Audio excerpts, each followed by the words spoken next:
अच्छा, ये जो अभी आपने कहा ना मुकदमे वाला बात, ये बाबर सत्तार साहब से पूछते हैं। बाबर साहब, एक राय ये भी आ रही है कि क्योंकि असेंबली के फ्लोर पर दिया गया था ये बयान, तो क्या ये एग्जेम्प्ट होगा कार्रवाई से या फिर शामिल किया जाएगा? थोड़ी सी रहनुमाई कीजिएगा। जी, आर्टिकल 66 बड़ा क्लियर है। उसके अंदर ये लिखा हुआ है कि कोई भी पार्लियामेंटेरियन जो फ्लोर ऑफ द हाउस पे कोई बात करता है या कोई स्पीच करता है या कोई वोट डालता है, उससे उसके ऊपर कोई कानूनी चाराजोई नहीं हो सकती, किसी अदालत में वो लायबल नहीं होगा उस बेसिस हम्म। के ऊपर। और ये 90s के अंदर हुआ भी था, इसकी फिर काफी डिटेल हुई थी। आपको याद होगा एक कंटेम्प्ट का मुकदमा नवाज शरीफ के ऊपर चला था, वो प्राइम मिनिस्टर थे उस वक्त, उन्होंने जुडिशरी उस वक्त के चीफ जस्टिस के ऊपर कोई बातचीत जी। की थी। और फिर वो आरदशेर कावजी के मुकदमे में बड़ी डिटेल में इसके ऊपर बात हुई थी। और अल्टीमेटली यही बात बन रही थी कि गालिबन जो उन्होंने स्पीच वहां तो की वो एग्जेम्प्ट है, लेकिन बाहर निकल के उसके बारे में जो बातचीत की उसके ऊपर कार्रवाई हो सकती है। हम्म। लेकिन फिर आर्टिकल 67 में ये भी चूंकि लिखा हुआ है कि आप जजेस के कॉन्डक्ट के ऊपर बात नहीं कर सकते पार्लियामेंट में।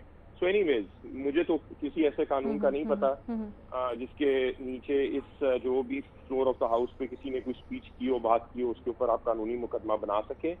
और ठीक मजहर है। साहब ने जो बात की, मैं उसे आगे बढ़ाता हूँ कि लॉ की अपनी लिमिटेशंस हैं। बहुत सारी चीजें ऐसी नहीं होती जिसके ऊपर बात लीगल लाइबिलिटी की हो। हम्म। यहाँ पे एक क्लोज डोर सेशन में, इन कैमरा सेशन में कुछ बातें शेयर की गई जिसमें उस वक्त कंसेंसस डेवलप करना जरूरी था एक नेशनल सिक्योरिटी के मसले के ऊपर। सो बात उस ट्रस्ट की ब्रीच की। घर के बड़े बैठते हैं, बात करते हैं कि जी ये बात हो रही है, ये हम आगे नहीं करेंगे।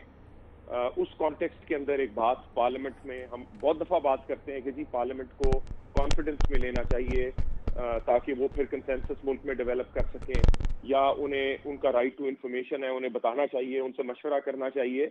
और हमने देखा कि बहुत सारे इवेंट्स हुए हैं पिछले 8-10 सालों में जिनकी स्ट्रेटेजिक इंपॉर्टेंस थी, जहाँ पे आके फौज की क़यादत ने पार्लियामेंट को ब्रीफ किया। उसामा बिन जी। लादेन वाले जी। वाक़े के बाद ही हुआ और जगहों पे ये बात हुई।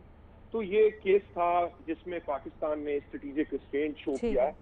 बहुत अकलमंदी से शो किया। उन्होंने डी एस्केलेशन की कोशिश की ताकि जंग नहीं बढ़े। बहुत रिस्पॉन्सिबल बिहेवियर था जिसमें आपने अपने मुल्क का रिजॉल्व भी शो किया कि हम रिस्पॉन्ड तो करेंगे लेकिन हम एस्केलेट नहीं करेंगे। तो उस चीज को जो एक इन कैमरा सेशन में बताई गई, उस इंफॉर्मेशन को सिलेक्टिवली यूज करना खाली गवर्नमेंट ऑफ द डे को मॉक करने के लिए, ये गलत है।